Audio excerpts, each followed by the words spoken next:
नहीं mind you said you just आपको यहाँ खड़ा कर दिया जाए, कल से खड़े रहेंगे आप। वहाँ पे बताया कि फ्लाइट पता नहीं शायद होगी। तो गाइज आपने बिल्कुल सच पढ़ा, क्योंकि अचानक आप किसी भी कंट्री में अगर जॉब कर रहे हो और पता चले कि आपका वीज़ा कैंसिल कर दिया गया है, आपका वीज़ा ऑटोमेटिक कैंसिल हो गया, तो फिर आपको कैसा लगेगा। इसलिए इस न्यूज़ को, इस अपडेट को लाजिम फॉलो करना। बहुत बड़ी खबर सामने आ रही है।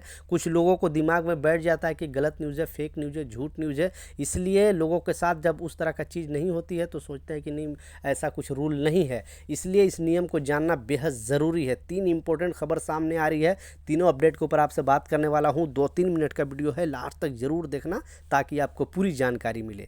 तो चलिए स्टार्ट करता हूं, बताता हूं अपडेट के बारे में। तो पहला एक नया अपडेट सामने आ रही है। 2 दिन पहले भी न्यूज़ में आपको बताया था, लेकिन लोगों को बिलीव और विश्वास नहीं होगा, क्योंकि एयरपोर्ट पर बहुत बड़ा हंगामा हो चुका है।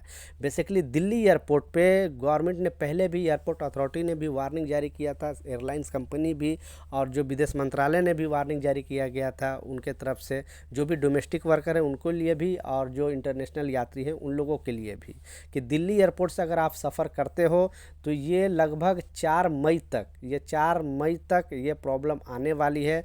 24 अप्रैल से लेके 4 मई तक इसका सिस्टम चलने वाला था, और इसमें बहुत ज़्यादा तेज़ हवा होने के कारण लगभग आज के दिन 200 फ़्लाइट को डिले किया गया था। यानी 200 फ़्लाइट दिल्ली एयरपोर्ट से डिले हुआ, और बहुत सारे यात्री वहाँ पे परेशान हो गए। किसी का फ़्लाइट लेट से है, किसी का फ़्लाइट 2 घंटा, किसी का फ़्लाइट 4 घंटा। तो यात्री वहाँ पे बहुत सारे परेशान हो गए वहाँ पे, क्योंकि आपको गवर्नमेंट बताई थी, एयरपोर्ट अथॉरिटी बताई थी कि आप अपडेटेड रहें, टाइमिंग से रिलेटेड फ़्लाइट के अपडेटेड रहेंगे तो आपको पहले से मालूम चलेगा कि हमारा फ़्लाइट 4 घंटा डिले है, 5 घंटा डिले है। उस हिसाब से आप घर से निकलोगे। लेकिन आपको कुछ जानकारी नहीं है, सेम टाइम पे यहाँ पे आओगे, फिर मालूम चलेगा कि आपका फ़्लाइट इतना घंटा डिले, तो फिर वापस अपने घर नहीं जाओगे। आप सोचोगे कि एयरपोर्ट पे ही टाइम स्पेंड करूँ। इसके वजह से एयरपोर्ट पर बहुत ज़्यादा भीड़ भाड़ हो गया। फिर से गवर्नमेंट ने वार्न किया है कि ये 4 तारीख तक लगभग इस तरह का चीज़ चलने वाली है। तो अभी भी अपने जो भी फ़्लाइट का टाइमिंग से रिलेटेड आप अपडेटेड रहें, ताकि आपको एयरपोर्ट पे कोई परेशानी ना हो। दूसरा जो इम्पोर्टेंट अपडेट है, पहले आपको बताता हूँ ये कहानी। प्लीज़ इस वीडियो को इग्नोर नहीं करना। एक जो आप भी अगर प्रवासी हो, अदर कंट्री में रहते हो, तो इस रूल को लाजिम समझ लेना, नहीं तो आपके साथ भी बड़ा प्रॉब्लम हो सकता है।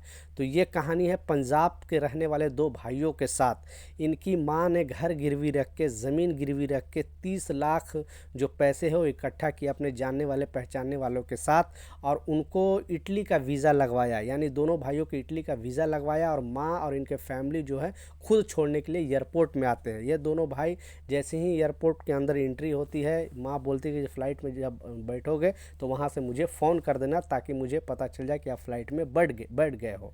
तो माँ वहाँ पे इंतज़ार ही कर रही थी ये दोनों भाइयों का। बाद में ये अंदर जाते हैं, कुछ समय माँ इंतज़ार करती है, फ़ोन नहीं आता है, दिल घबराने लगता है। फिर मालूम चलता है 2 ढाई घंटा 3 घंटा के बाद कि वापस जो इटली वाली फ़्लाइट है वो तो चली जाती है, क्योंकि माँ पूछते रहती है कि फ़्लाइट इटली वाली चली गई क्या बाहर, जो भी सिक्योरिटी गार्ड वगैरह से, या फिर वहाँ पे लिख के आता भी है। फिर उधर से मालूम चलता है कि पुलिस वाले के साथ दोनों भाइयों को गिरफ़्तार करके वापस यहाँ पे लाते हैं, और पुलिस वाले उनके साथ साथ। माँ देखती है, उनका एकदम धड़कन तेज़ हो जाती है, वहीं पे गिर पड़ती है और सोचती है कि आखिर ऐसा क्यों हुआ। बाद में पता चलता है कि जो इटली का दोनों भाइयों का वीज़ा था वो फर्जी था। बाद में माँ को होश कराया गया, उनको फिर से, अभी वो उनकी ज़िंदगी मतलब तहस नहस हो गई। बहुत सारे लोग से पैसे लिया था, बहुत सारे लोगों से कर्ज लिया था। अब एजेंट का जांच चल रहा है, लेकिन इन दोनों भाइयों को गिरफ़्तार करके रखा, क्योंकि मैं बार बार बताता हूँ, अगर कोई भी गलत डॉक्यूमेंट लेकर अगर आप ट्रैवल करोगे तो पहले आपकी गिरफ़्तारी होगी, बाद में जो एजेंट दिया है उसकी गिरफ़्तारी होगी। तो आपको भी अगर इस तरह का इटली का, फ्रांस का, या फिर जर्मनी का, यूएस का, कहीं भी यूरोप कंट्री का बेसिकली अगर वीज़ा मिल रहा है तो पहले उसे चेक करा के ही एयरपोर्ट के अंदर एंट्री करें। अब उनके वजह से उनकी माँ को तकलीफ़ हो गई, उनकी माँ की हालत ख़राब है। तो आप इस बात का लाजिम ख्याल रखें और इस चीज़ को लाजिम फॉलो करें। प्लीज़ इस वीडियो जिसको ज़्यादा से ज़्यादा शेयर कर देना। जो लोग बहुत सारे पैसे लगाकर अदर कंट्री जाते, उतना पैसे अगर अपने कंट्री में ही लगाकर कुछ करेंगे तो अच्छा खासा यहाँ भी पैसे कमा सकते हैं। इसलिए इस अपडेट को मैं आपके साथ शेयर किया। लास्ट जो सबसे इम्पोर्टेंट अपडेट है वो भी बहुत बड़ी खबर सामने आ रही है, और इस खबर में जो बताया जा रहा है कि आप कहीं पर भी काम कर रहे हो या पढ़ रहे हो और आपको अचानक पता चला कि आपका जो वीज़ा हो कैंसिल कर दिया गया। गया और आपको मात्र 24 आवर्स का टाइम दिया है या 48 आवर्स का टाइम दिया है गवर्नमेंट की तरफ से और आपको अपने कंट्री वापस जाना पड़ेगा। तो ऐसा ही मामला चल रहा है यूएस के अंदर, यानी अमेरिका के अंदर इस तरह का ही मामला चल रहा है। बहुत सारे स्टूडेंट का वीज़ा अचानक कैंसिल किया जा रहा है, उनके डॉक्यूमेंट में थोड़ा बहुत भी अगर गड़बड़ी दिख रही है बेसिकली इंडियन के डॉक्यूमेंट में, तो वो लोग इमीडिएटली वहाँ से वीज़ा कैंसिल करके उनको डिपोर्ट कर दिया जा रहा है या फिर उनको बताया जा रहा है कि जल्दी से जल्दी अपने कंट्री वापस हो जाओ, नहीं तो आपको जेल में डाल दिया जाएगा। तो वहाँ के जो मीडिया हाउस है अभी तक जैसा बताया गया 18,000 लोगों को चयनित किया था इंडियन को जो इलीगल तरीके से रहे थे, लेकिन मीडिया इस बात को उठा रही है कि 18,000 नहीं बल्कि 7 लाख इंडियन वहाँ पे इलीगल तरीके से रह रहे हैं और उनको अब खतरा मंडरा रहा है कि कभी भी उनकी गिरफ्तारी हो सकती है और यहाँ पे इंडिया में उनको वापस आना पड़ सकता है। तो प्लीज़ आप इलीगल तरीके से कहीं भी ना जाए, कोई भी एजेंट के बहकावे में ना आए, नहीं तो वहाँ पैसे लगाने के बाद भी वहाँ पे जाओगे तो आपके साथ प्रॉब्लम हो सकता है। तो अपने लिए 2 शब्द नीचे कमेंट सेक्शन में ज़रूर लिखें।